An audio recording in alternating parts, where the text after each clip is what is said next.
حضرت مولانا شبیر احمد عثمانی صاحب کے بیانات سننے کے لیے ابھی مولانا صاحب کے یوٹیوب چینل مفتی شبیر احمد آفیشل کو سبسکرائب کریں۔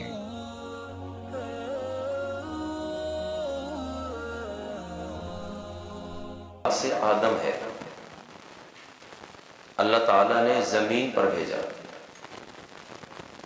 اور یہاں افزائش نسل ہوئی اور ایک قانون بنایا کہ اب جنت اس کو ملے گی جو ہمارے اس قانون پر پورا اترے گا۔ ہر ایک کو اولاد آدم میں سے جنت میں نہیں ڈالیں گے، لہذا جو قابل بیٹا ہے، جو اہل بیٹا ہوگا، وہ اپنے والد کی میراث سے حصہ پائے گا، اور جو نااہل ہے وہ اس میراث سے محروم ہوگا۔ اور نااہل کافر اور مشرک ہے، اور اہل مسلم اور مومن ہے۔ نبی کریم علیہ السلام کی حدیث مبارکہ ہے، لا یرث الکافر المسلم، کہ کافر مسلمان کا وارث نہیں بن سکتا، دنیا میں بھی وراثت میں اس کا حصہ نہیں ہے۔ تو حضرت آدم علیہ السلام کی وہ اولاد جو نقش قدم میں ابلیس پر چلے گی، وہ کافر قرار پائی اور وہ واپس حضرت آدم کی میراث نہیں پا سکے گی۔ اور جو حضرت آدم علیہ السلام کے نقوش پا پر چلیں گے، وہ فرما بردار اور مسلم ہے، اور مسلم کا وارث بنتا ہے، لہٰذا وہ جنت کے وارث بنیں گے۔ یہ اللہ تعالیٰ نے ایک قانون بنا دیا، اور اب اس میں دو راستے ہیں۔ ایک ہے شیطان کے پیچھے چلنے والا،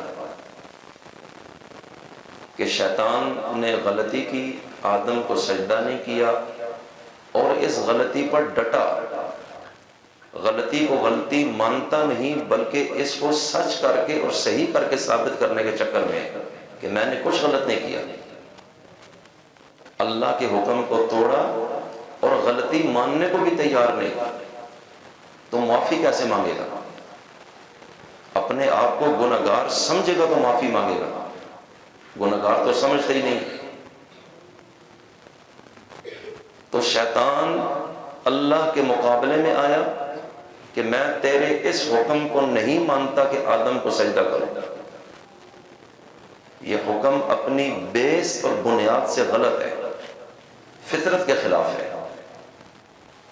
اور اللہ تعالیٰ نے پوچھا ما منعک، کس چیز نے تجھے روکا ہے، اللہ تسجد اذ امرتک، کہ میں نے جب آرڈر دے دیا تو تو سجدہ کیوں نہیں کرتا، کس چیز نے تجھے روکا ہے؟ قال انا خیر منہ خلقتنی من نار وخلقتہ من طین،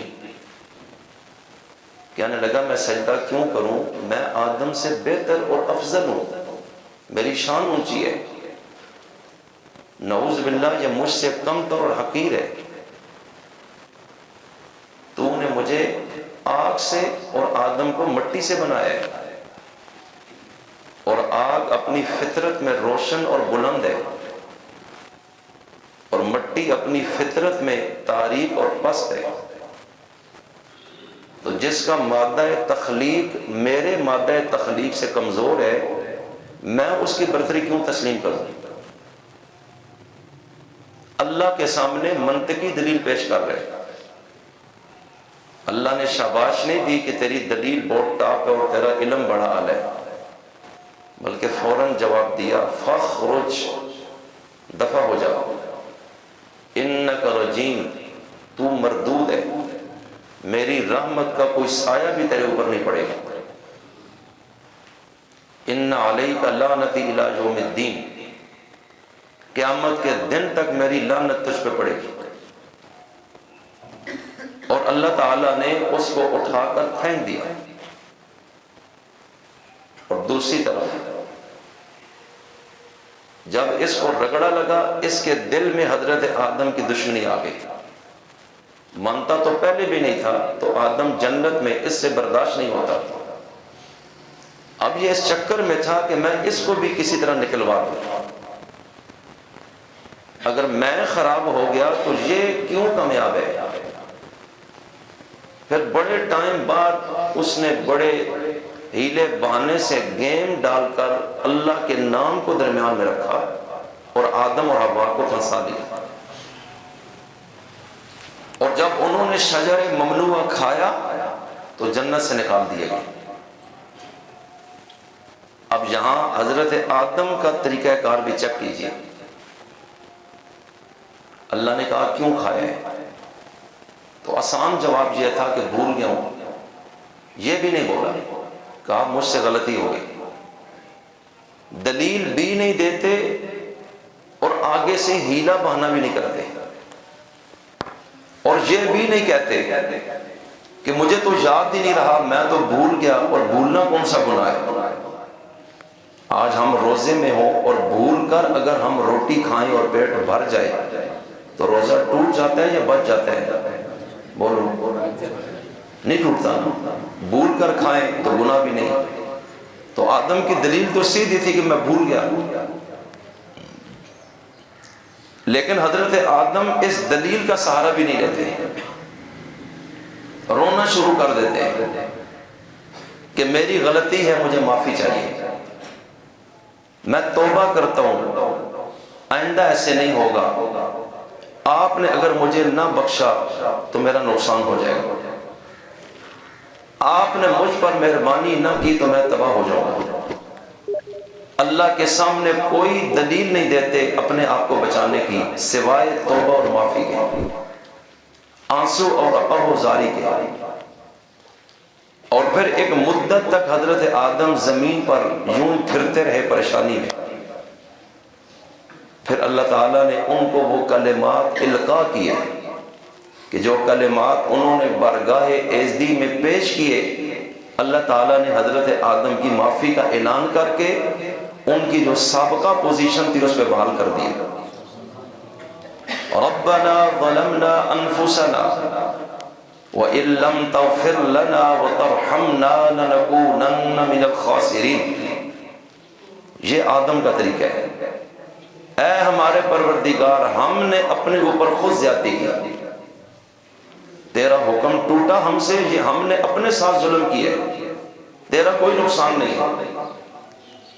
اور اگر تو نے ہمیں بخشا نہ اور ہم پر مہربانی نہ کی، لَنَكُونَنَّ مِنَ الْخَاسِرِينَ، ہمارا نقصان ہو جائے گا اور ہم تو برباد ہو جائیں گے، کیونکہ تیرے بغیر ہمارا نظام نہیں چلتا، میرا عقیدہ اور توکل تیرے اوپر ہے۔ تو ایک طریقہ ابلیس کا ہے کہ غلطی کی اور جان بوجھ کے کی، اور پھر توبہ بھی نہیں کرتا اور غلطی مانتا بھی نہیں اور اکڑتا بھی ہے، ضرورت سے زیادہ چالاک بنا اور اللہ نے اٹھا کر باؤنڈری سے باہر پھینک دیا، جاؤ پھر لعنت ہی لعنت ہے تجھ پہ۔ اور ایک طریقہ حضرت آدم کا ہے کہ بھول کر غلطی کی، کہہ سکتے تھے آپ کے نام پر اعتماد کر کے میں نے کھا لیا، لیکن کوئی بات ہی نہیں کر رہے سوائے اس کے کہ قصور ہی میرے، میں اپنی غلطی تسلیم کرتا ہوں، آپ مجھے معاف کریں۔ تو اب ظاہر بات ہے دوسرا راستہ ہی کوئی نہیں رہا سوائے معافی کے، اور حضرت آدم نے تکبر نہیں کیا اور ہٹ درمی اور ضد نہیں کی۔ اب اللہ تعالیٰ کو آدم سے محبت ہو گئی اور ابلیس اڑا، اور وہ کہنے لگا آدم کو تو آپ نے معاف کر دیا، نافرمانی تو اس نے بھی کی ہے، اور مجھے آپ نے وہاں سے ایسا نکالا کہ واپسی کا کوئی راستہ ہی نہیں، تو آدم کی وجہ سے میں برباد ہوا، تو مجھے قیامت کے دن تک ٹائم چاہیے، انظرنی الی یوم یبعثون، اور میں اس لیے یہ وقت نہیں لے رہا کہ میں نے عبادت کرنی ہے یا صدقہ خیرات کرنا ہے، مجھے کھلا ٹائم قیامت تک اس کو اور اس کی نسل کو برباد کرنے کے لیے چاہیے۔ میرا اب یہ مشن ہے کہ اگر جنت میں نہیں رہا تو جانے ان کو بھی نہیں دوں گا۔ اللہ تعالیٰ نے فرمایا ٹھیک ہے، اگر تو نے فیصلہ کر لیا ہے اولاد آدم کو خراب کرنے کا، فَإِمَّا يَأْتِيَنَّكُمْ مِنِّي هُدًى فَمَنْ تَبِعَ هُدَايَ فَلَا خَوْفٌ عَلَيْهِمْ وَلَا هُمْ يَحْزَنُونَ۔ تو پھر سن لو، میں نے بھی فیصلہ کر لیا ہے لوگوں کو اپنی طرف سے ہدایت کا سامان پہنچانے کا، کہ میری طرف سے بھی وقتاً فوقتاً ہدایات آتی رہیں گی، وہی آئے گی، معجزات آئیں گے، انبیاء اور رسول دنیا میں آ کر تمہیں سمجھاتے رہیں گے کہ اس پر اعتماد مت کرنا، اس کے راستے پر نہ چلنا، یہ تمہارا کھلم کھلا دشمن ہے، اور وہ بھی جا کر ہر جگہ میری مخلوق کو یہ بات سمجھاتے رہیں گے۔ فمن تبع ہدای، اور جس نے میری ڈائریکشن اور میری ہدایت کی پیروی کی، اس بات کو تسلیم کیا اور اس پر چلا، فلا خوف علیہم ولا هم یحزنون، قیامت کا دن نہ انہیں کوئی پریشانی ہوگی نہ کوئی غم ہوگا۔ اس لیے اگر تو نے ان کو ڈبونے کا فیصلہ کیا ہے تو میں نے ان کو بچانے کا فیصلہ کیا ہے۔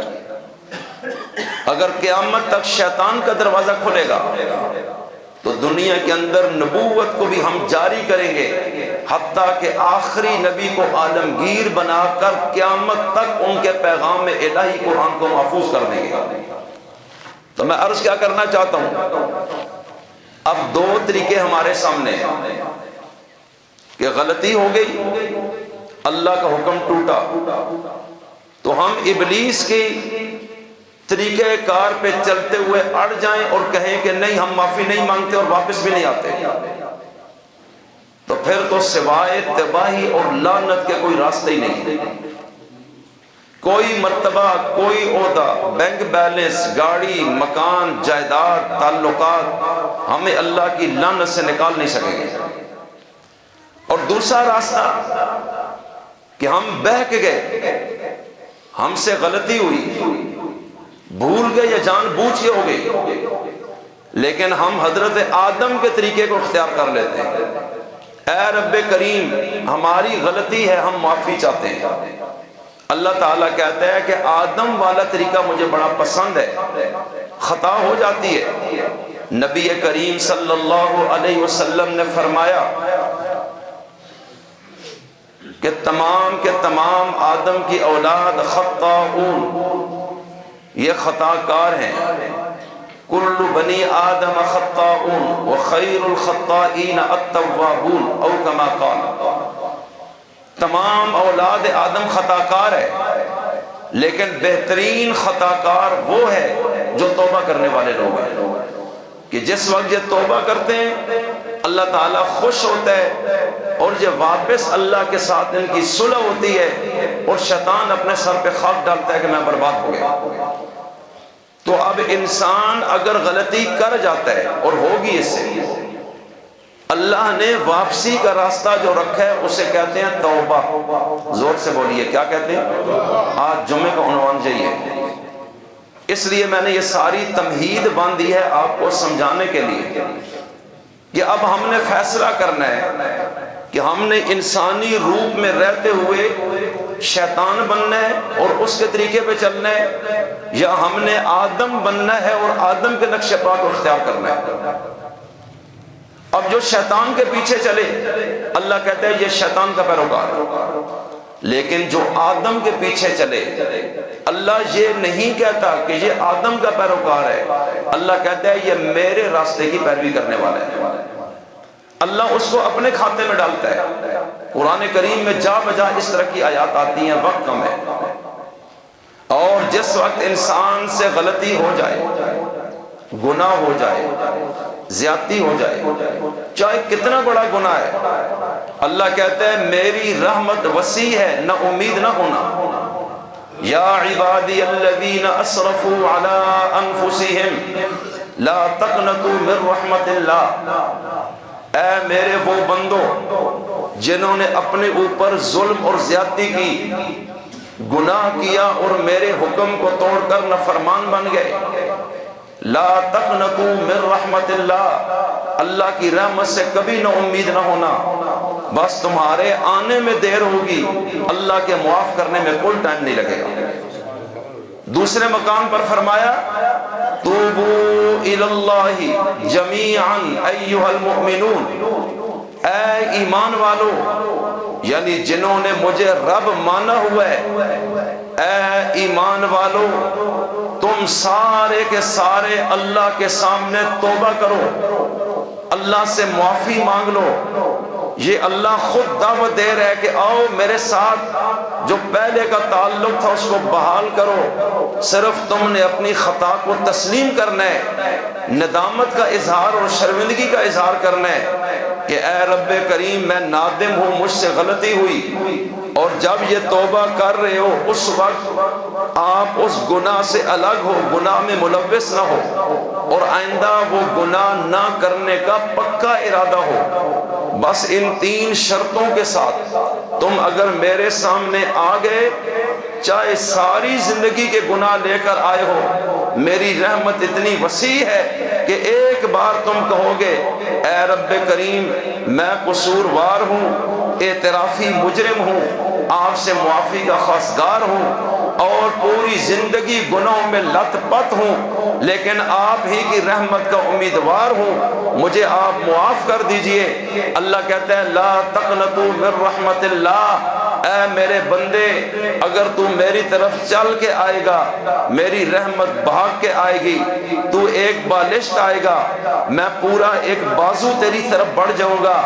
اس لیے جب تو مجھ سے معافی مانگے گا کسی جرگے کی ضرورت بھی نہیں، کوئی بندے اور جتھا لانے کی بھی ضرورت نہیں، اس کے لیے کسی انویسٹمنٹ کی بھی ضرورت نہیں، اس کے لیے کچھ بھی نہیں کرنا، بس تو نے میرے سامنے آ کے گڑ گڑا کر کہنا ہے اللہ مجھ سے غلطی ہوئی، معافی چاہتا ہوں، میں توبہ کرتا ہوں، تو مجھے معاف فرما۔ اللہ کہتا ہے بس ادھر تو نے توبہ کی، میں نے تیرے کھاتے سے وہ گناہ مٹا کر تجھے اپنے ولیوں کی فہرست میں شامل کر دیا۔ صرف گناہ نہیں مٹایا، تجھے ایک منزل اور درجے پر میں نے بٹھا دیا ہے، اس لیے کہ تو آدم کا وارث ہے، تو جو اولاد آدم ہے اس کو حضرت آدم ہی کے طریقے پر چلنا چاہیے۔ اگر انسان کے ساتھ اس نے زیادتی کی تو وہاں بھی وہ ابلیس کے راستے کو نہ اختیار کرے، اس کو کہے مجھ سے غلطی ہے آپ مجھے معاف کریں، میں نے آپ کو گال دی، میں نے انسلٹ کی، آپ کی آبرو پہ حملہ کیا، میں نے آپ کی غیبت کی ہے، میں نے حسد کر کے آپ کے خلاف منصوبہ بنایا ہے اور مجھے شیطان نے بہکا دیا، میں آپ سے معافی چاہتا ہوں۔ اللہ کہتا ہے بندے سے تو نے معافی مانگنی ہے، پھر یہ معاملہ میری برگاہ میں حل ہوگا، کیونکہ یہ اختیار میں نے صرف اس بندے کو دیا ہے، اور رہا میرا مسئلہ جو فرائض اور واجبات ہیں وہ ادا کر دینا جو ذمہ ہے، اور بس اتنا کہو گے کہ معافی چاہیے میری طرف سے تمہاری معافی کا اعلان ہو جائے گا۔ تو کون کون توبہ کرنا چاہتا ہے ہاتھ کھڑا کرے گا؟ تو آج یہ کہہ دیں یا اللہ ہم سے جتنی خطائیں اور گناہ ہوئے ہم تیری برگاہ میں توبہ کرتے ہیں تو ہمیں معاف فرما۔ اللہ تعالیٰ یہ چاہتا ہے کہ تم آدم کے نقش قدم پہ چلو، ہمیں آدم سے محبت ہے اور وہ دوبارہ دوستی بحال ہوئی اور پہلے سے بڑھ کر ہوئی ہے، توجہ رکھیے گا۔ اس لیے میرے عزیزوں آج ہم دنیا میں، یہ دنیا ہمارا مستقل ٹھکانہ نہیں، یہ عارضی ہے، یہ اس میراث کو پانے کے لیے امتحان کا وقت دیا گیا ہے کہ ہم تمہیں آزمائیں گے، چیک کریں گے ٹھونک بجا کر کہ تم شیطان کے پیچھے جاتے ہو یا رحمان کے راستے پہ، بس یہ ہم نے چیک کرنا ہے۔ اور جس دن اس دنیا میں رہ کر تم نے ثابت کر دیا کہ تم حضرت آدم کے طریقے والے ہو، بس پھر تم دیکھ لینا جنت ہم نے تمہارے لیے بنائی ہے۔ اور اگر تم نے اپنے رویے اور روش سے اور اپنے عمل اور کردار سے، اپنی زبان اور اخلاق سے یہ ثابت کیا کہ تم بھی ابلیس کی ایک نئی شکل میں دنیا میں ہو، تو پھر یاد رکھنا ہم تمہیں جہنم میں ڈالیں گے، ہماری رشتہ داری تم سے نہیں کہ ہم تم پہ رحم کریں گے، ہم نے جہنم کو بنائی اس لیے میرے عزیزوں یہ رمضان رحمت کا سیزن بھی ہے، مغفرت کا سیزن بھی ہے،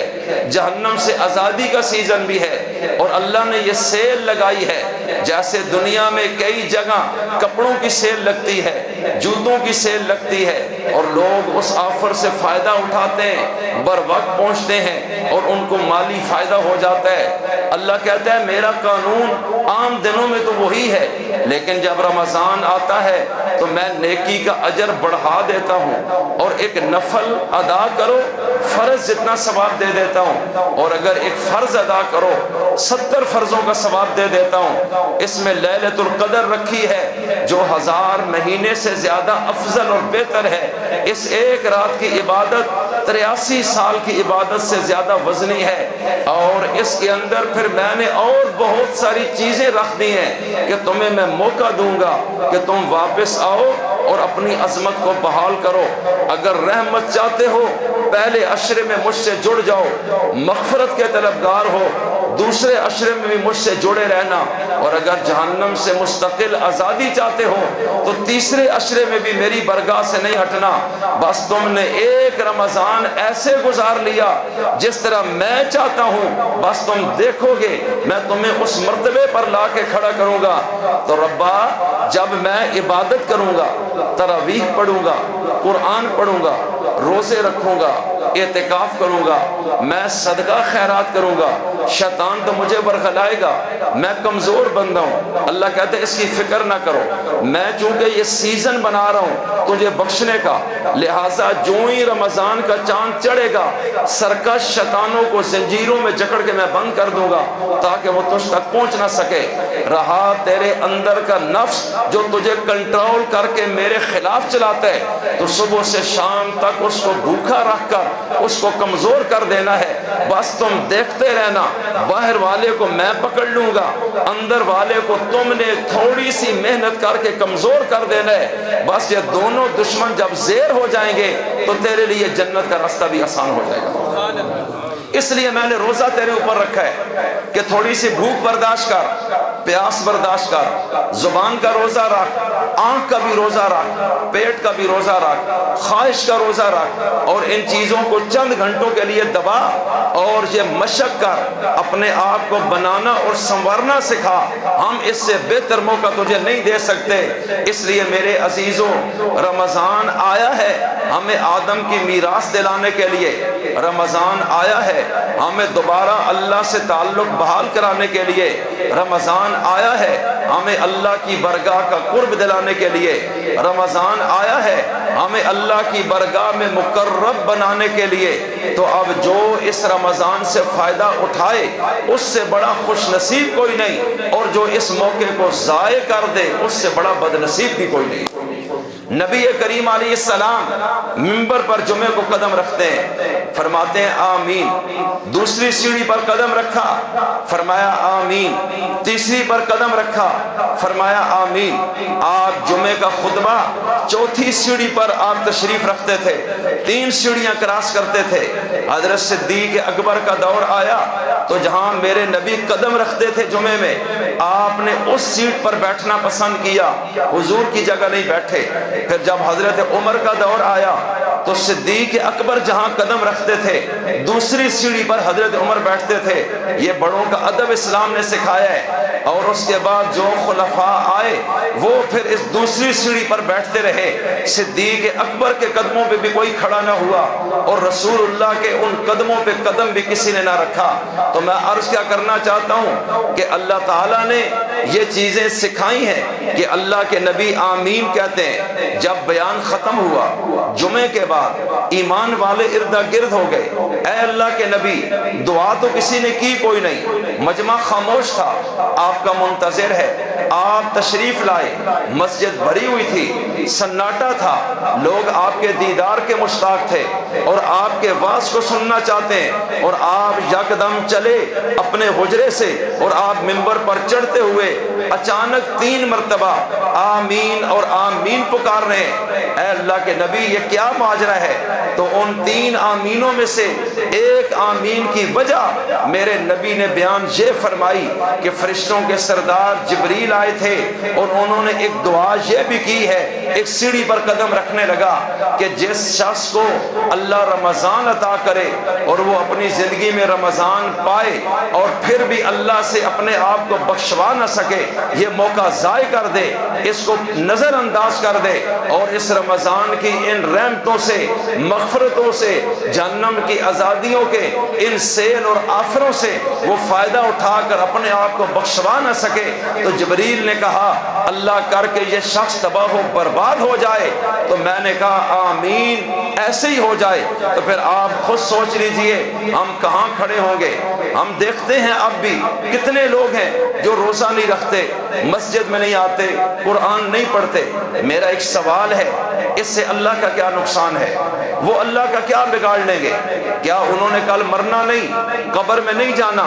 یا تو اتنے طاقتور ہیں کہ موت سے بچ سکتے ہیں، پھر تو کہیں ہم نہیں مانتے، اور ظاہراً وہ کلمہ گو ہیں، اپنے آپ کو نبی کا امتی کہتے ہیں، لیکن عملی طور پر شیطان کے نقش قدم پہ چل رہے ہیں۔ اور بار بار قرآن کہتا ہے لا تتبعوا خطوات الشیطان، شیطان کے نقش قدم پہ مت چلنا، انہ لکم عدو مبین، وہ تمہارا بڑا کھلا دشمن ہے، اس نے تمہیں برباد کر دینا ہے، اس نے تمہیں جہنم میں جلا دینا ہے، اس نے تمہیں خراب کر دینا ہے۔ آج انسان میں 4 چیزیں میں دیکھتا ہوں جس وجہ سے یہ کنٹرول ہوتا ہے۔ انسان کے اندر خوف کبھی بیٹھ جاتا ہے تو وہ طاقتور سے ڈر کر اس کے آگے جھکتا ہے، اس کی غلط بات میں ہاں ملاتا ہے اور مظلوم کے ساتھ کھڑا نہیں ہوتا۔ اس کے اندر ایک خوف کا بت ہے اور وہ اس بت کی پوجا کرتا ہے اور یہ ڈرتا ہے اللہ کے غیر سے، اگر میں نے اس بات کو نہ مانا جو غلط بھی ہے تو یہ مجھے نقصان دے دے گا۔ اس کا عقیدہ توحید کمزور ہے، اس کا اللہ پر توکل کم ہے اور یہ اس خوف کے بت کی پوجا کر رہا ہے۔ اللہ تعالیٰ نے انسان میں خوف بھی رکھا ہے، کبھی یہ خوف کی وجہ سے پھسلتا ہے، کبھی یہ لالچ ضرورت سے زیادہ مال کی لالچ ہے، حسن کی لالچ ہے، عہدوں کی لالچ ہے اور مختلف لالچیں ہیں اور یہ ان میں پھنس کر یہ غلط اقدامات کر دیتا ہے۔ مال کی زیادہ لالچ اس کو چور بنا دیتی ہے، ڈاکو بنا دیتی ہے اور یہ خیانت خائن بن جاتا ہے، یہ بددیانت بنتا ہے، یہ دھوکے باز بنتا ہے، یہ جھوٹا بنتا ہے، یہ تجارت میں لوگوں کو چکر بازی کرتا ہے صرف اس لیے کہ 4 پیسے زیادہ آ جائیں، یہ وراثت میں بہنوں کا حق دبا لیتا ہے، اس کی لالچ نے اس کو قابو کیا ہوا ہے اور یہ سمجھتا ہے ساری دنیا کا مالک میں بن جاؤں گا۔ کبھی لالچ انسان کو اللہ کا مجرم بنا دیتی ہے، کبھی خوف اللہ کے غیر کا اس کو اللہ کا باغی بنا دیتا ہے کہ غیر سے ڈرتا ہے، خدا کا خوف اس کے دل میں وہ حیثیت نہیں رکھتا، اور کبھی اس کے اندر غضب، غصہ ضرورت سے زائد اس کو مجرم اور قاتل بنا دیتا ہے، یہ پھر لوگوں کی زندگیوں سے کھیلتا ہے، اور کبھی اس کے وجود کے اندر شہوت جو رب نے رکھی ہے جس کو نکالنے کا جائز طریقہ اور راستہ نکاح بتایا ہے، لیکن یہ اس میں ضرورت سے زیادہ پڑھ کے یہ لوگوں کی عزتوں سے کھیلتا ہے، یہ زنا کا مرتکب ہوتا ہے۔ اللہ سمجھتے ہیں کہ اس کی کون کون سی کمزوری ہے اور ابلیس ان کمزوریوں سے واقف ہے، اور جو جس راستے سے جال میں پھنسا اس کو اس راستے میں اس نے ڈال دیا ہے۔ کبھی میں تجھے خوف دلا کر تجھے اللہ سے دور کر دوں گا، کبھی شہوت بڑھا کر اللہ کا باقی بنا دوں گا، کبھی غصہ ضرورت سے زیادہ کروا کر میں تجھے قاتل بنا دوں گا، اور کبھی میں تیرے اندر لالچ زیادہ بڑھا کر میں تجھے دنیا کا بھی مجرم بنا دوں گا اور تجھے کسی کام کا نہیں چھوڑوں گا۔ اور یہ لالچی بندہ کسی کو سلام بھی کرے گا، سوچے گا اس سے مجھے فائدہ کیا ہے، تب یہ اس کو سلام کرے گا، ورنہ یہ اپنے باپ کو بھی کبھی نہیں پوچھتا ہے۔ اس لیے میرے عزیزو، یہ اندر کی کمزوریاں جن سے انسان کنٹرول ہو جاتا ہے۔ اب نبی جو دنیا میں آتے ہیں، غور کیجئے گا، پیغمبروں نے محنت کر کے لوگوں کے اندر کا رخ آخرت کی طرف موڑا ہے۔ فرمایا سنو، شہوت تمہارے اندر زیادہ ہے تو پھر 4 تک نکاح کر لو، اور اگر پھر بھی مسئلہ ہے تو روزے رکھنا شروع کر دو، اور پھر کچھ صبر کا راستہ اختیار کرو۔ لیکن جب جنت میں جاؤ گے کم از کم 72 حوریں تمہیں ملیں گی، اور اس سے زیادہ رب جتنی دینا چاہے۔ تو رب نے تمہارے لیے جائز راستہ کھولا ہے، شیطان کے راستے پر مت جانا۔ اور چونکہ زنا تب ہوتا ہے جب اس آنکھ کے ذریعے تم کسی کو دیکھتے ہو تو یہ آنکھ کا تیر تمہیں گرا دیتا ہے، لہٰذا نظروں کو نیچے رکھنا تاکہ شیطان تمہیں کنٹرول ہی نہ کر سکے۔ اس لیے ان اسباب کو بھی پیغمبروں نے دیکھا ہے اور لوگوں کو بچانے کے لیے راستے اپنائے، اور آپ نے ان کو تلقینیں کی ہیں کہ اس گناہ میں مبتلا گانے بجانے سے بچنا، فلم ڈرامے سے بچنا، نظر کو بچا لینا، اس کو جھکا لینا، شیطان کا زور تم پہ نہیں چل سکے گا۔ اور اگر تم نے ہماری اس بات کو نہ مانا تو پھر اگلا ایٹم بم شیطان نے مارنا ہے، پھر تم اتنے ایمان والے نہیں کہ اس کے سامنے اپنے آپ کو سنبھال سکو۔ اس لیے میرے عزیزو، شیطان جن راستوں سے انسان کو کنٹرول کرنا چاہتا ہے، انبیاء نے آ کر ان چیزوں کا توڑ پیش کیا ہے اور ان کو بتایا ہے کہ تیرے اندر مال کی محبت زیادہ ڈالے گا، عورتوں کی کھینچ زیادہ ڈالے گا، اور دنیا کے خزانے، مویشی، سونا، چاندی، یہ دنیا کے ہیرے جواہرات۔ تو رب قرآن میں کہتا ہے زُيِّنَ لِلنَّاسِ حُبُّ الشَّهَوَاتِ مِنَ النِّسَاءِ وَالْبَنِينَ وَالْقَنَاطِيرِ الْمُقَنطَرَةِ مِنَ الذَّهَبِ وَالْفِضَّةِ وَالْخَيْلِ الْمُسَوَّمَةِ وَالْأَنْعَامِ وَالْحَرْثِ ذَلِكَ مَتَاعُ الْحَيَاةِ الدُّنْيَا وَاللَّهُ عِندَهُ حُسْنُ الْمَآبِ۔ پارہ 3 سورہ آل عمران رکوع نمبر 2 پڑھ رہا ہوں۔ رب کہتا ہے سنو، عورتوں کی محبت بڑی خوبصورت بنا کر تمہیں پھنسایا جائے گا۔ ہم تمہیں ایڈوانس بتا رہے ہیں، حب الشہوات، اور شہوتوں کی محبت کہ ضمیر کیا چاہتا ہے، نفس کی کیا خواہش ہے، شیطان یہ چیزیں بڑھا کر تمہیں گرائے گا۔ شہوات من النساء والبنین، کبھی اولاد کی محبت ضرورت سے زیادہ ڈال کر اولاد کے ذریعے تمہیں گرا دے گا کہ تم مجبور ہو کر وہ کرو گے جو تم کرنا نہیں چاہتے۔ والقناطیر المقنطرۃ من الذهب والفضہ، سونے اور چاندی کے ڈھیر اور یہ بڑا بڑا پیسہ تمہیں دکھا کر شیطان تمہیں خراب کرے گا۔ والخیل المسومہ، اور بڑے اعلیٰ اور نسلی گھوڑے اور اعلیٰ جانور جو عرب لوگوں کی بڑی پسندیدہ چیزیں تھیں، وہ ان کی محبت میں تمہیں ڈبو کے مار دے گا۔ والانعام، اور مختلف مویشیوں کی محبت جیسے لوگوں کے اندر بہت زیادہ ہوتی ہے، فرمایا وہ اس میں لگا کر تمہیں اللہ کے حکم سے غافل کرے گا۔ والحرث، اور کھیتی باڑی، پیداوار، باغات، زراعت، ان چیزوں میں ڈال کر کہ تمہیں اور ملے گا، اور زیادہ ہوگا، امیر ہو جاؤ گے، مسئلے حل ہو جائیں گے۔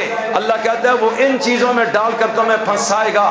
لیکن میں قربان اللہ کے علم پر جو سمجھتا تھا کہ شیطان کن کن راستوں سے قابو کرے گا، اس نے اپنے نبیوں کے ذریعے انہی چیزوں کی حقیقت کو کھولا ہے۔ فرمایا سنو، یہ مال بھی ایک دن ہاتھ سے نکل جائے گا، یہ عورت بھی ایک دن تمہارے نکاح سے نکل جائے گی، یہ بیٹے بھی قیامت میں بے وفا ہو جائیں گے، یہ عہدہ بھی مرتے وقت اتر جائے گا، یہ کپڑے تمہارے اتار لیے جائیں گے، اس دنیا کی کوئی چیز تمہارے ساتھ نہیں جائے گی، اور ابلیس کا یہ وار چند سال تو تمہیں فائدہ دے گا، لیکن آگے چل کر اس نے ایک ایسی کھائی میں تمہیں گرانا ہے جس میں وہ خود بھی جا کے گرے گا۔ تو سوچ لو اس زندگی کو کتنے دن جیو گے؟ چند دن جی کے نہ چاہتے ہوئے مر جانا ہے، تو پھر اس عارضی دنیا پر اتنا زیادہ لفیڑا ڈال کر اپنی آخرت کو برباد کرنا، یہ کون سی عقل مندی ہوگی؟ اب نبیوں نے ان کو بدلنے کے لیے اور ان کو رائے راست پہ لانے کے لیے اپنی محنت کا میدان آخرت کو بنایا ہے، اور شیطان نے ان کو پھنسانے کے لیے اپنی محنت کا میدان دنیا کو بنایا ہے۔ اس لیے دونوں میدانوں میں فرق ہے، اور جن لوگوں کے دل کا رخ پیغمبر آخرت کی طرف پھیر دیتا ہے، پھر وہ شیطان کے راستے پہ نہیں آتے ہیں، بلکہ جب وہ ایمان میں اتنے اعلیٰ چلے جاتے ہیں تو پھر وہ وقت آتا ہے کہ جب نبی نے اپنے ایک شاگرد جناب عمر بن خطاب کو یہ فرمایا تھا کہ یہ دنیا اب تجھے دھوکہ نہیں دے سکتی، عورتیں تجھے پھنسا نہیں سکتی، شہوت تجھے غلام نہیں بنا سکتی، تیرا اندر آزاد ہو چکا ہے اور اللہ کا تابع دار ہو چکا ہے، دنیا کی حقیقت سے آشنا ہو چکا ہے۔ اور پھر یہاں تک فرمایا کہ عمر بن خطاب جس راستے سے گزرتا ہے شیطان وہ راستہ بھی چھوڑ کے بھاگ جاتا ہے۔ اور آپ نے یہ بھی فرمایا ہے اگر میرے بعد نبوت جاری رہتی تو خطاب کے بیٹے عمر کو وقت کا پیغمبر بنا دیا جاتا۔ نبی کہتے ہیں یہی لوگ زمانے کے قائد بنیں گے جو ان چھوٹی چھوٹی زنجیروں اور کڑوں کو توڑ دیں گے، اور جو ان میں پھنسیں گے وہ بادشاہ بھی خراب ہوں گے، وہ علماء بھی برباد ہو جائیں گے۔ اس لیے میرے عزیزو ہمیں اس دنیا کی حقیقت کو سمجھنا ہے۔ اب آئیے دوسری طرف سورہ کاف میں المال والبنون، اللہ کہتا ہے یہ جتنا مال اور خزانہ ہے اور جتنی تیری اولاد ہے، چاہے 10 بیٹے ہیں یا 40 بیٹے، انسان اس وجہ سے بھی ذرا بدماش بن جاتا ہے اور سمجھتا ہے میں بڑا طاقتور ہوں اور کمزوروں پر ظلم ڈھاتا ہے۔ اللہ کہتا ہے میں دونوں چیزیں تیرے سامنے رکھتا ہوں، بیٹے ہوں، خاندان قبیلہ بڑا ہو تو بندہ پھر بھی جابر بن جاتا ہے بعض اوقات اگر اللہ کا خوف نہ ہو، اور اگر پیسہ زیادہ ہے پھر بھی وہ اس کی وجہ سے بدماشی کرتا ہے اور دنیا کے امن کو تباہ و برباد کر دیتا ہے۔ اللہ دونوں چیزیں کھولتا ہے، المال والبنون زینت الحیات الدنیا، یہ مال و منال اور یہ اولاد یہ صرف دنیا کی زندگی کی رونق ہے، اس سے آگے مال نے بھی تیرا ساتھ نہیں دینا اور تیری اولاد نے بھی تیرا ساتھ نہیں دینا۔ والباقیات الصالحات خیر عند ربک، اور جو باقی رہ جانے والا اثاثہ ہے اور سکہ ہے تیرے رب کے دربار میں وہ نیک عمل، اچھے اخلاق، ایمان کامل، نیک نیتی، محبت، امن، مساوات، انصاف، حیا، ہمدردی، دوسروں کا ساتھ اور ان کی خیر خواہی، بے کسوں کا آسرا۔ فرمایا یہ وہ اچھے عمل ہیں جو اللہ کے ہاں محفوظ ہو جائیں گے اور کل قیامت کے دن عند ربک ثوابا، یہ ثواب بن کر تیرے خزانے میں آئے گا اور پھر اللہ کی بارگاہ میں یہ اتنا بڑا اثاثہ ہوگا تجھے جنت میں جانے کا امیدوار بنا دے گا۔ اور پھر اللہ کی رحمت حق بہانہ می جویت، وہ بہانہ تلاش کرتی ہے بخشنے کا کہ اے انسان تیرے اندر شہوت بھی تھی، جذبات بھی تھے، غضب بھی تھا، لالچ بھی تھی، خوف بھی تھا، لیکن شیطان کا زور بھی تھا اور تو نے ساری زنجیریں توڑ کر ان ساری چیزوں کے مقابلے میں تو نے مجھے راضی رکھا ہے۔ تو پھر آج سن، دنیا میں تو نے زندگی ہماری مرضی پہ گزاری ہے، اب جنت میں زندگی ہم تجھے تیری مرضی کی عطا کریں گے۔ اب کوئی قانون نہیں حلال حرام کا، جائز ناجائز کا، جو دل ہے کھا، جس کو دل ہے دیکھ، شراب بھی پی، ہر چیز اب تیری ہے۔ یہ صرف دنیا میں پابندیاں تجھے چیک کرنے کے لیے لگائی تھیں کہ شیطان کے پیچھے جاتا ہے یا آدم کے پیچھے چلتا ہے، بس تو کامیاب ہو گیا۔ اب سنیے، اگر میں اس ساری تقریر کا خلاصہ نکالوں تو ایک چیز بنتی ہے اور وہ ہے خوف خدا۔ زور سے بولیے کیا ہے؟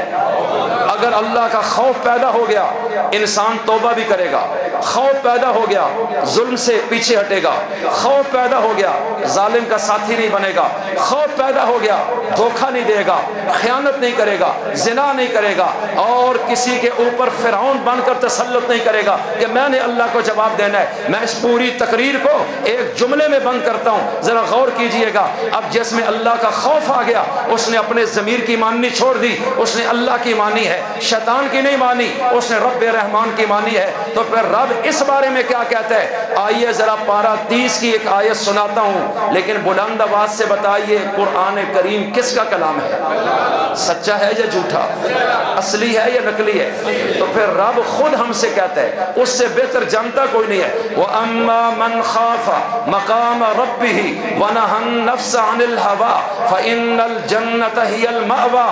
رب کہتا ہے سنو، جس کے دل میں اللہ کا خوف آ گئے کہ نہیں میں نے کل قیامت میں عالمی عدالت انصاف میں جواب اس کو دینا ہے، وہ کرسی عدالت پہ خود بیٹھا ہوگا اور وہ مظلوم کے لیے عدالت لگے گی، تو میں کیوں ظالم بن کر شیطان کے پیچھے چل کے اللہ کو ناراض کروں؟ اللہ ناراض نہ ہو، اللہ کا خوف اس کے دل میں آیا ہے، قیامت کی پیشی سے ڈر کے اس نے قدم اٹھایا ہے، قلم اٹھایا ہے، زبان استعمال کی ہے، آنکھ اٹھائی ہے، ہر قدم اٹھانے سے پہلے سوچا ہے کل میں نے اس کا جواب دینا ہے، اپنی زندگی کو اس نے بہترین راستے پر لگا دیا ہے۔ وَنَهَى النَّفْسَ عَنِ الْهَوَىٰ، اور جو اس کا نفس تقاضے کرتا تھا جائز ناجائز، حلال حرام کے، کر و فر کے، نمود و نمائش کے، اور اس کے اندر مختلف قسم کی چیزیں وہ چاہتا تھا یہ بھی ہو، ناجائز حرام راستوں سے بھی اس نے اس کی باتوں کو ماننا چھوڑ دیا ہے کہ میں تیرا پوجنے والا نہیں، میں اپنے رب کا پوجنے والا ہوں، میں اس کو اپنا رب مانتا ہوں، میں نے تجھے رب نہیں مانا ہے۔ اس نے اپنے ضمیر کو شکست دے دی ہے صرف اللہ کے خوف کی وجہ سے۔ اللہ کہتا ہے سنو فَإِنَّ الْجَنَّةَ هِيَ الْمَأْوَى، اس شخص کا ٹھکانہ جنت کے سوا کچھ بھی نہیں، اس کو میں نے جنت عطا کرنی ہے۔ ہماری دعا ہے کہ اللہ ہم سب کو جنت الفردوس نصیب فرمائے۔ میرے نبی جب آئے آپ نے لوگوں کے دل میں جو مال کی محبت تھی اس جڑ کو کاٹا، جو اپنی ذات اور ضمیر اس جڑ کو کاٹا، میں نفسانیت اڑا دی، اور جو لوگوں کے ساتھ تعلقات دنیا پرستی آپ نے اس جڑ کو کاٹا۔ یہ تینوں بت آپ نے اندر سے بھی گرا دیے، اور پھر ان کا تکیہ مال پر بھی نہیں رہا، بلکہ اللہ نے امتحان لیا کہ مال لگاؤ میرے رستے میں، انہوں نے چندے لا کر ان کی جوڑیاں بھر دی۔ پھر فرمایا نہیں اس سے مسئلہ حل نہیں ہوگا، پلاٹ تمہارے دل میں پھنسا ہے، مکان تمہارے اندر پھنسا ہوا ہے، پیسہ تمہارے اندر ہے، اندر میں ہوں کوئی اور نہ ہو، اب اس کو میں چیک کروں گا۔ تو خلاصہ یہ نکلا ہجرت کروائیے، ہجرت کروا کے پلاٹ بھی چھین لیے، مکان بھی لے لیا، تجارت بھی لے لی، قبیلہ بھی چھڑوا دیا، تعلقات بھی اڑا دیے، پوری دنیا ان کے ہاتھ سے نکال دی، اور اسی طرح تنہا ان کپڑوں اور جوتوں میں ان کو نکال کر کئی سو میل دور بٹھا دیا۔ رہنا کہاں ہے کچھ پتہ نہیں، کھانا کہاں سے ہے کچھ پتہ نہیں، لیکن یہ پریشان بھی نہیں ہے، اس لیے کہ ان کا ایمان تھا رزق دینے والا کون ہے اور بچانے والا کون ہے۔ اللہ کہتا ہے مال نہیں بھی ہوگا تو کیا تم برباد ہوگے؟ میں یہ چیک کر رہا ہوں کہ ابلیس چاہتا تھا کہ مال کی محبت میں ڈال کر تمہیں کرفتار کرے۔ میں تمہیں بتاؤں گا کہ جو میرے عاشق ہوں گے وہ میری خاطر مال بھی قربان کریں گے، وہ قبیلے قربان کریں گے، وہ اولاد اور رشتہ داروں کو قربان کریں گے، اور ہجرت کر کے ان ایمان والوں نے یہ بتایا ہے کہ رسول اللہ کی تربیت با کمال ہے۔ یہ کامیاب ہو گئے اپنے مشن پہ، اور اس دنیا میں رہے ہوئے ان لوگوں کو جو پہلے ظالم تھے، قاتل تھے، زانی تھے، شرابی تھے، چور تھے، ڈاکو تھے، گمراہ تھے، کافر اور مشرک تھے، ان کو نکال کر جو شیطان کے قید خانے میں بند تھے اور وہاں سے آزاد کر کے پھر ان کو ان زنجیروں سے نکالا اور ان زنجیروں کو توڑا ہے، اور ان کو اللہ کا خوف دلا کر اللہ کی برگاہ میں کھڑا کیا ہے، اور پھر ان کا اور رب کا وہ رشتہ قائم کیا ہے کہ اس دنیا کی ساری زنجیریں ٹوٹ گئیں، ہتھکڑیاں اور بیڑیاں توڑ دی گئی ہیں، اور پھر ہجرت کے سفر نے ثابت کیا ہے کہ رسول اللہ کے تربیت یافتہ مال کو بھی قربان کر گئے اللہ کی محبت میں، علاقہ قربان کر گئے اللہ کی محبت میں، قبیلے، تعلقات، اولاد، سسرال، آل و عیال سارا کچھ اڑا دیا اللہ کی محبت میں۔ اور جب مدینہ منورہ پہنچے اب ایک ضمیر بچا ہے، نفس بچا ہے، نفسانیت ہے، خواہش ہے، اندر کی خواہشیں ہیں، تو رب نے میدان بدر میں کھڑا کر کے ان ساری چیزوں کو بھی اڑا دیا ہے کہ یہ جان بھی کٹانے کو تیار ہو گئے کہ ہم اپنے رب کو نہیں چھوڑ سکتے ہیں۔ بس جب یہ اندر کے بھی سارے بت ٹوٹ گئے اب شیطان ان پر بے بس ہو گیا اور رحمان ان سے خوش ہو گیا۔ اب یہ تعداد میں کم ہے میدان بدر میں، اور دشمن 1000 ہے، 3 گنا زیادہ ہے، طاقت میں بھی زیادہ ہے، لیکن رب نے آسمانوں سے 3000 فرشتہ اتار کر اصحاب محمد کو اسلام کے پہلے عظیم معرکے میں فاتح بنا کر یہ دنیا کو بتا دیا ہے کہ جو ہمارا ہو جاتا ہے ہم اس کے ہو جاتے ہیں۔ مسئلہ ہمارے اور تیرے تعلق کا ہے، اگر تو ہمارا ہوگا ہم تجھے ذلیل نہیں ہونے دیں گے، ہم تجھے گرنے نہیں دیں گے، جو گرانے آئیں گے ہم ان کو برباد کر دیں گے۔ اور دیکھتے دیکھتے چند سالوں میں عرب کے یہ بدو دنیا کی سپر پاور کے بادشاہ بن گئے، چند سالوں میں عرب و عجم کے تخت کے حکمران بن گئے، پھر دنیا کے خزانے ان کے قدموں میں آئے، یہ مال غنیمت تقسیم کرتے ہیں، ایک پائی کی کرپشن نہیں ہے، چونکہ مال کو پوجنا چھوڑ دیا ہے، اس لیے وہ خلیفہ وقت یہ جو کپڑے پہنتا ہے جسم پہ ان کپڑوں پہ 17 پیوند ہے، اور دنیا حیران ہے، 22 لاکھ مربع میل کا حاکم ہے، اور اتنا زبردست اور جابر قسم کا کہ وقت کے بادشاہ اور فرعون اپنے محلوں میں کانپ رہے ہیں، اس کی فوج فتح پہ فتح لے رہی ہے۔ اس شخص میں تو تکبر اور بڑا پن آنا چاہیے، لیکن میں قربان رسول اللہ کی تربیت پہ جتنی فتوحات ہوتی گئیں عمر اتنا ہی اللہ کے دربار میں جھکتا چلا گیا۔ عزت دینے والا کون ہے؟ زور سے بولیے۔ اللہ ہمیں دکھاتا ہے کہ جن کے پاس پیسہ زیادہ ہے، ایک وقت آتا ہے میں انہیں ذلیل کر کے دکھاتا ہوں، پیسہ بچانے والا نہیں۔ بڑی بڑی جائیدادوں والے ذلیل ہو رہے ہیں، بڑی بڑی گاڑیوں اور عہدوں والے ذلیل ہو رہے ہیں، بلکہ ہمارے ملک میں تو جتنا بڑا عہدہ ہوتا ہے اتنا ہی زیادہ وہ ذلیل ہوتا ہے۔ آپ کے سامنے کتنے ملک کے وزیر اعظم ذلیل ہوئے، جیلوں میں گئے، گولیاں لگیں، رسوا ہو گئے، بیویوں ماؤں کے جنازے پھر نصیب نہیں ہوئے۔ اللہ کہتا ہے تو دنیا کو قابو کرنا چاہتا ہے، میں تجھے پریشان کر کے مار دوں گا، اور اگر تو میرے راستے کا مسافر ہوگا تو پھر یاد رکھنا میں دنیا والوں کے دلوں میں بھی تیری محبت ڈال دوں گا۔ مجھے بتائیں اصحاب رسول کو دنیا سے گئے ہوئے 14 صدیاں تقریباً بیتنے کو ہیں، اور کون کون بندہ ہے جس کو نبی کے صحابہ سے محبت ہے، وہ ہاتھ کھڑا کرے۔ کیوں محبت ہے؟ سوال یہ ہے، کیا ان کے پاس پیسہ زیادہ ہے؟ ان کے پاس اسلحہ زیادہ تھا، وہ جاگیردار بڑے تھے، مالدار زیادہ تھے، سرمایہ دار بڑے تھے، یا دنیا میں ان کی طاقت اور غلبہ زیادہ تھا؟ بالکل ایسی نہیں۔ آپ کے دلوں میں نبی کے صحابہ کی اور اہل بیت کی ایمان سے بتاؤ، یہ نسل در نسل، صدی در صدر اور سینہ بے سینہ یہ محبت ڈالنے والا کون ہے؟ اور ہاتھ کھڑا کرے وہ شخص جس کے دل میں فرعون اور نمرود کی محبت ہے کوئی؟ کتنا پیسہ اور اقتدار ہے تو ان کی نفرت ہمارے دلوں میں ڈالنے والا کون ہے؟ اللہ کہتا ہے تجھے ابھی بھی سمجھ نہیں آ رہی کہ شیطان جن راستوں پر چلاتا ہے دنیا میں بھی انسان ذلیل ہو جاتا ہے۔ کوئی بندہ پاکستان میں ایسا ہے جس کا نام فرعون ہو؟ بولو۔ نمرود کسی کا نام سنا ہے کبھی؟ اور ابو ہریرہ؟ بولو۔ بلال، علی، خدیجہ، عائشہ، ابو بکر و عمر، حسن و حسین، یہ نام تو کروڑوں لوگوں کے ہیں، تو نام اسی کے ہے جس سے محبت ہے۔ تو دلوں میں محبت ڈالنے والا کون ہے؟ عزت دینے والا کون ہے؟ اللہ کہتے ہیں تو میرے راستے پہ آ، میں تجھے جنت میں ڈالنا چاہتا ہوں، تو پاگل ہو گیا کچھ کی باتوں میں آ کے تو اپنی دنیا کے پیچھے لگا ہوئے۔